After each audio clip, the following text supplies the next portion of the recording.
आज की इस खास वीडियो में हम एक ऐसी गायिका के बारे में बात करेंगे जिन्होंने काम पाने के लिए क्या क्या नहीं किया। कभी बॉलीवुड के करीब 400 से भी ज्यादा नामी लोगों को अपने रिकॉर्डिंग्स के ऑडियो कैसेट्स भेजे, दर दर की ठोकरें खाई, बिना काम कई साल भारी टेंशन में गुजारे। कभी नीम नीम, कभी शहद शहद, कभी नरम नरम, कभी सत्य सत्य, तो कभी अपना नाम तक बदल डाला। जिनकी 2, 4 या 10 साल नहीं बल्कि इनकी आधी से भी ज्यादा जिंदगी काम और पहचान पाने के संघर्ष और साजिशों से निपटने में जाया हो गई। मुँह से नैना मिलाएंगे, मुँह से नैना। जी हाँ, बात हो रही है एक अंडररेटेड लेकिन टैलेंटेड सिंगर मधुश्री की, जिनके सुरों और आवाज में इतनी मिठास है जो आज की पीढ़ी के बहुत कम सिंगर्स में देखने को मिलती है। उन्हीं को मैंने गम भी दिए, शर्मिंदा हूँ। जो ए.आर. रहमान की खोज मानी जाती हैं और इन्हें मधुश्री नाम भी ए.आर. रहमान ने ही दिया है। मुझे ले चल कहीं। मधुश्री 90 के दशक में गायिका बनने का ख्वाब लेकर मुंबई आई तो ढेर सारे रिजेक्शंस झेले। कभी इंडस्ट्री की पॉलिटिक्स के चलते हाथ आया गाना छिन जाता था, तो कभी कुछ सिंगर्स की मोनोपोली के चलते काम नहीं मिलता था। इन सब के बावजूद मधुश्री झुकने को तैयार नहीं थी। कभी साजिश फैला दी जाती थी कि ये सिंगर तो मुंबई में रहती ही नहीं, तो कभी गाने के लिए इन्हें साइन किया जाता था, लेकिन जस्ट रिकॉर्डिंग से पहले उस गाने को ही कैंसिल कर दिया जाता था। तो कभी गाने के लिए स्टूडियो की बुकिंग को रिकॉर्डिंग से ठीक पहले कैंसिल कर दिया जाता था। इन सब से तंग आकर एक वक्त तो मधुश्री ने सिंगर बनने का फैसला भी बदल दिया था और दक्षिण अमेरिका के छोटे से देश सूरीनाम जाकर संगीत सिखाने लगी। ये सब मुश्किलें पार करते हुए कैसे मधुश्री के गायिका बनने का सपना साकार हुआ, इन सारी बातों पर हम आज इस वीडियो में विस्तार से चर्चा करने वाले हैं। तो प्लीज दोस्तों, वीडियो से अंत तक बने रहना। इनकी जिंदगी की कहानी को जानकर आपको बहुत कुछ सीखने को मिलेगा। तो आइए वीडियो शुरू करते हैं।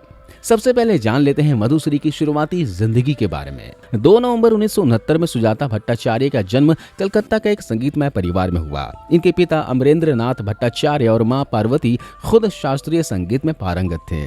सुजाता ने प्रशिक्षण अपने माँ बाप से ही लिया था। इन्हें महज 5 साल की उम्र में मंच पर पहली प्रस्तुति देने का मौका मिला था। आगे चलकर सुजाता ने संगीत सीखना शुरू किया।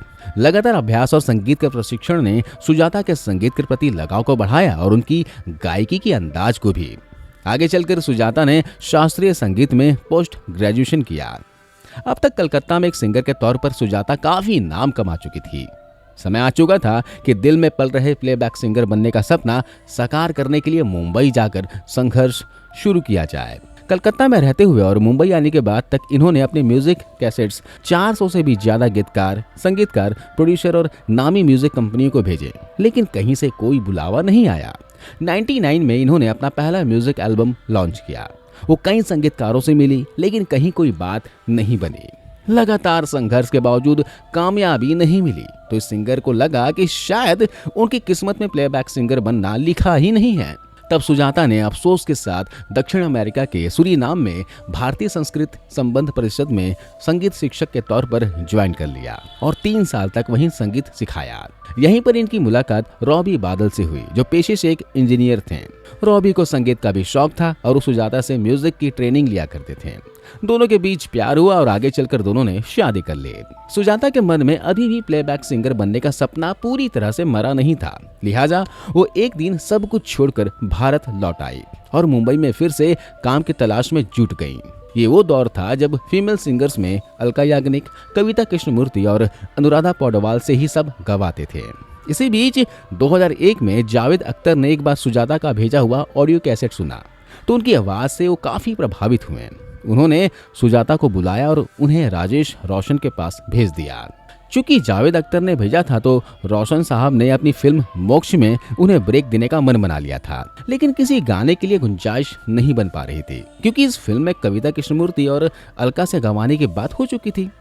फिल्म का गाना मोहब्बत जिंदगी है अलका गाने वाली थी, लेकिन वो समय नहीं निकाल पा रही थी। इसके बाद रोशन साहब ने ये गाना सुजाता को दे दिया। एक इंटरव्यू में सुजाता ने बताया था कि जब राजेश रोशन ने मौका दिया तो सबके कान खड़े हो गए। मुझे कई कंपोजर्स ने बताया कि तब कई सिंगर्स ने राजेश रोशन और साउंड रिकॉर्डिस्ट को यहाँ तक कहा गया कि वो साउथ बेस्ड सिंगर हैं, वो हिंदी गाने नहीं गा पाएंगी। खैर, मोक्ष फिल्म के बाद एक बार फिर सुजाता के संघर्ष का सिलसिला शुरू हुआ, जो काफी लंबा चला। संगीतकारों से मिलना जुलना और मायूसी हाथ लगना जारी था। कभी कोई कहता कि नाम बदल लो, तो कोई उनका मनोबल तोड़ता कि वापस कलकत्ता चली जाओ। लेकिन सुजाता हार मानने को तैयार नहीं थी। हिंदी गाने मिलने की उम्मीद जब खत्म हुई तो वो साउथ की फिल्मों में काम पाने की उम्मीद से चेन्नई चली गई। रहमान साहब के साथ काम करने वाले कई नए गायकों की तरह सुजाता उर्फ मधुश्री ने भी अपने एक जानने वाले बृजभूषण के माध्यम से रहमान साहब से संपर्क साधा। लंबे इंतजार के बाद रहमान तक पहुंचने में वो कामयाब हुई। रहमान साहब ने एक इंटरव्यू में बताया था कि बृजभूषण मुझे समय समय पर टैलेंटेड गायकों की टेप भेजते हैं। साउथ की मशहूर सिंगर महालक्ष्मी भी इसी बृजभूषण के माध्यम से रहमान तक पहुंची थी। बृजभूषण ने जब रहमान साहब को सुजाता के टेप के जरिए उनकी आवाज सुनाई तो उन्हें ये काफी पसंद आई। उस वक्त हिंदी फिल्म तहजीब बन रही थी। रहमान साहब ने सुजाता से इस फिल्म में 3 गाने गंवाए। ये फिल्म 2002 में रिलीज हुई थी। ये गाने लोगों ने ज्यादा नोटिस नहीं किए। इसके बाद फिल्म साथिया में भी सुजाता से कविता कृष्णमूर्ति के साथ एक डुएट सॉन्ग गवाया, जो काफी पसंद किया गया।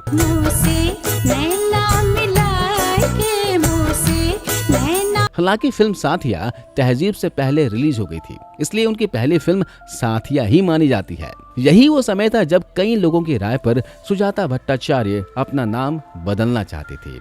इस बारे में इन्होंने रहमान साहब से सलाह ली तो इन्होंने भी इस फैसले को सही कहा। एक दिन सुजाता रहमान साहब के पास 3 से 4 नाम लेकर गई, जिनमें से उन्होंने मधुश्री पर अपनी सहमति जाहिर की। इस तरह सुजाता भट्टाचार्य मधुश्री बन गई। इसके बाद दोस्तों मधुश्री को मौका दिया संगीतकार जोड़ी शंकर एहसान लॉय ने। 2003 में आई 2 बड़ी फिल्में कल हो ना हो और कुछ ना कहो में मधुश्री ने गाने गाए।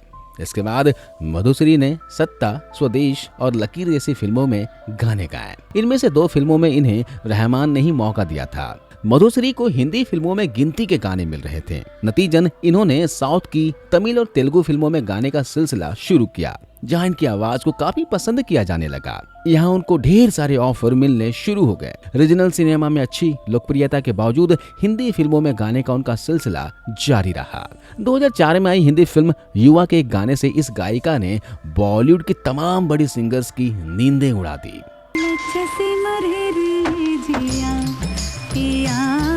मधुश्री की आवाज और ए.आर. रहमान का संगीत, जिसे सुनने वाले ने शिद्दत से महसूस किया।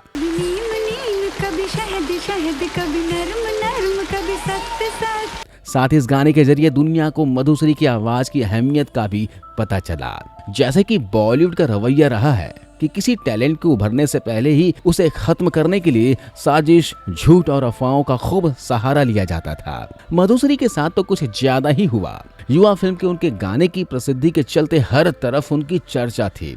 कई म्यूजिक डायरेक्टर्स उनसे गंवाना चाहते थे, लेकिन उनके खिलाफ साजिशें होने लगी। टाइम्स ऑफ इंडिया को दिए इंटरव्यू में मधुश्री ने कहा था कि मेरे खिलाफ बहुत सारे षड्यंत्र और नाइंसाफी हुई। मैं मुंबई में होती थी, लेकिन अफवाह फैला दी जाती थी कि मधु तो मुंबई में है ही नहीं, वो तो साउथ में है, और गाने मेरे हाथ से निकल जाते थे। यहाँ तक कि कई शो में बुलाकर मुझे काट दिया गया। कुछ लोग कहते थे कि अगर ये जाएगी तो मैं इस शो में नहीं हूँ।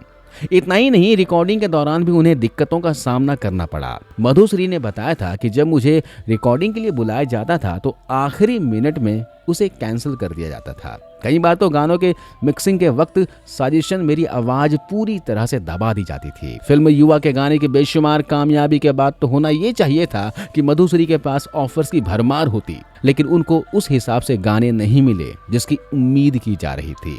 बॉलीवुड में भले ही सिंगर के हुनर की बेकदरी हो रही थी, लेकिन साउथ की फिल्मों में उन्हें भरपूर काम मिल रहा था। अब वहाँ एक बड़ी प्लेबैक सिंगर के तौर पर एस्टैब्लिश्ड हो चुकी थी। 2004 में ही राजेश रोशन ने एक बार फिर मधुश्री को अपनी फिल्म एतबार में कुमार सानू के साथ डुएट गाने का मौका दिया। इसके साथ ही इन्होंने 2005 में हमदम, 2006 में रंग दे बसंती, 2007 में गुरु, शिवाजी द बॉस, जोधा अकबर, 2009 में रोबोट, 2013 में रांझणा समेत करीब 50 फिल्मों में गाने गाए। लेकिन इनमें ज्यादातर वही फिल्में शामिल थी जिसमें ए.आर. रहमान ने म्यूजिक दिए थे, जिसके चलते उन्हें गाने मिले। साफ तौर पर कहा जाए तो कुछ चुनिंदा संगीतकारों को छोड़कर सबने इस प्रतिभा को दरकिनार किया। जिसके चलते मधुश्री को उनकी काबिलियत के हिसाब से गाने नहीं मिल रहे थे। दोस्तों, 2013 के बाद मधुश्री का करियर अपने बेहद मुश्किल दौर से गुजर रहा था। उनके पास ना के बराबर काम था। तभी कुछ ऐसा हुआ जिसने उनकी आवाज को घर घर तक पहुंचा दिया। मधुश्री अक्सर एक कहानी सुनाती हैं। वो है फिल्म बाहुबली 2 में कान्हा सो जा गाना मिलने का एक बेहद रोचक किस्सा, जिसे सुनकर ना सिर्फ किसी को भी भगवान के प्रति आस्था बढ़ जाती है, बल्कि इसी गाने के जरिए मधुश्री एक बार फिर अपनी दमदार वापसी करने में कामयाब रही। मुरे बंसी बजैया नंदलाला कन्हैया, मुरे बंसी बजैया। दरअसल काम न मिलने से मधुश्री बहुत परेशान थी। इसी बीच विदेश से उनके कुछ दोस्त आए थे जिन्हें कुछ मूर्तियां खरीदनी थी। इसलिए मधुश्री के साथ सारे लोग एक मूर्ति की दुकान पर गए। वहां मधुश्री को भी एक मूर्ति पसंद आई जो कृष्ण भगवान की सोई हुई मुद्रा में थी। बंगाली होने के नाते वो माता काली की उपासक है, लेकिन कृष्ण जी की मूर्ति उन्हें इतनी मनमोहक लगी कि उसे घर ले आकर पूजा अर्चना की। दूसरे ही दिन उन्हें कोई एक बहुत बुरी खबर मिली। उन्हें लगा कि कहीं कृष्ण जी की मूर्ति घर पर लाने से तो ऐसी खबर नहीं आई। मन में कई शंकाएं थीं, लेकिन वो मूर्ति के सामने बैठकर भगवान से बुरी खबर को ठीक करने के लिए प्रार्थना करने लगी। करीब 4 घंटे के बाद उन्हें हैदराबाद से फिल्म बाहुबली के संगीत डायरेक्टर MM कीरावानी का फोन आया और उन्होंने मधुश्री को इस फिल्म में एक गाने का ऑफर देते हुए उसी दिन बुलाया। मधुश्री हैदराबाद पहुंची। सब लोग गाने के रिकॉर्ड करने की जल्दी में थे। गाना जब पढ़ने के लिए मधुश्री को दिया गया तो ये गीत पढ़ते ही मधुश्री खुशी से रोने लगी, क्योंकि ये तो कृष्ण भजन था और वो भी कृष्णा को सुलाने की लोरी। मधुश्री को ये किसी चमत्कार से कम नहीं लगा। उन्होंने अपने पति को फोन कर सारा किस्सा बताया। उसी दिन मधुश्री इतना ज्यादा रो चुकी थी कि उनका गला ठीक से काम नहीं कर रहा था। उन्होंने म्यूजिक डायरेक्टर कीरावानी से गाने को अगली सुबह रिकॉर्ड करने की रिक्वेस्ट की। वो मान गए।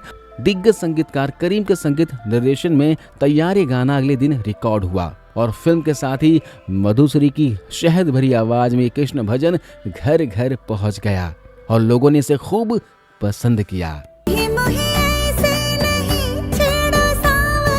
चमत्कार अभी खत्म नहीं हुआ था। गाना रिकॉर्ड करने के बाद जब वो मुंबई अपने घर पहुंची तो बुरा समाचार भी ठीक हो चुका था। बाहुबली के इस गाने के बाद एक बार फिर से मधु के करियर में उछाल आया। फिल्म रिलीज के 15 दिनों के भीतर ही उनके सैकड़ों शो बुकिंग हो गई। साथ ही कई फिल्मों में गाने के ऑफर भी आने लगे। अपनी शर्तों और संघर्ष के बल पर आगे बढ़ने वाले इस सिंगर की खास बात और है, ये हमेशा कहती हैं कि अगर किसी गाने में एक भी अश्लील शब्द होता है तो वो उस गाने का ऑफर छोड़ देती है। मधुश्री की गायकी की क्षमता को महसूस करना हो तो एल्बम लागी लगन के गीत आप सुन सकते हैं, जिसमें क्लासिक के साथ फ्यूजन और यहाँ तक कि ठुमरी का बेहतरीन अंदाज में इस्तेमाल किया गया है। मधुश्री को भले ही हिंदी फिल्मों में राजेश रोशन, बप्पी लहरी, शंकर एहसान लॉय और प्रीतम, MM करीम जैसे कुछ चुनिंदा संगीतकारों के साथ ही काम करने को मौका मिला है, लेकिन वो साउथ के लगभग सभी बड़े म्यूजिक डायरेक्टर्स के साथ सैकड़ों गाने गा चुकी हैं। AR रहमान के लिए वो अब तक 32 हिट गाने दे चुकी हैं। लेकिन अफसोस उन्हें अब भी मुंबई बेस्ड बड़ी म्यूजिक कंपनी और संगीतकारों की तरफ से बुलावा नहीं आता। ऐसा लगातार 20 सालों से होता रहा है। इन सब के बावजूद मधुश्री कहती हैं कि वो ना तो कभी टूटी और ना ही हताश हुई और ना ही कभी डिप्रेशन में गई। फिलहाल एक प्लेबैक सिंगर के तौर पर वो अब काफ़ी एक्टिव हैं और मशहूर म्यूजिक TV शो में बतौर जज काम कर रही हैं। तो दोस्तों, ये है मधुश्री की कहानी। आपको यह वीडियो कैसी लगी आप कमेंट करके जरूर बताना। मिलता हूं अगले वीडियो में। जय हिंद।